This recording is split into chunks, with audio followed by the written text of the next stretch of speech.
there are a number of areas that we had invested in, luckily, in a world where we realized government bonds were not providing either much income or protection, that have been shelters for us in this storm.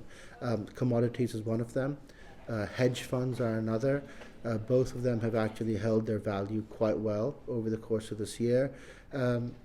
And we continually try to find avenues of safety and diversification away from the government bond markets, which in the end has led us to have a good balance in our portfolios. I will just end by saying that sort of as the storm begins to end, ironically, government bonds are exhibiting exceptional value once again, and it's an area that at this stage we'll be looking to add to. Now, what advice would you give to people who might be in need of a mortgage right now? Well, look, it's difficult. There's no question about the fact that mortgage rates are much higher today than they have been. Partly, the government wants that to happen. The housing market has been very, very strong for a very long time.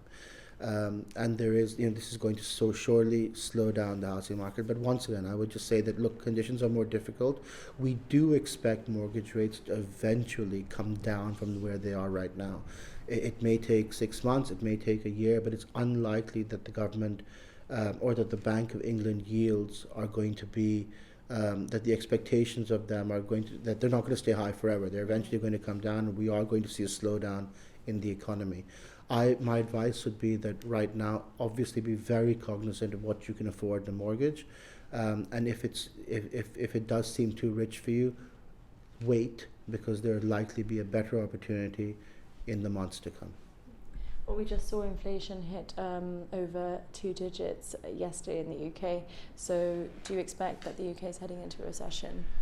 Yes, I do think that the UK is either already in recession or certainly heading towards one. Partly that's a result of the rates affecting everything, right? Most saliently the housing market, which all of us are impacted by. There's an enormous wealth effect that comes from what is most people's biggest assets, which is the value of their homes. And in an environment where rates are very high, mortgages are going to be more difficult to come by. The value of housing stock is likely to fall, which affects all of us, and that's one of the things that's going to be pushing us towards recession if we're not already there. But once again, recessions are normal. They're not to be, nothing to be scared of. It is, we shouldn't forget that there is a business cycle. It has always been thus. And actually, when you are in a recessionary environment, ironically, is the time where there are incredible assets that are available.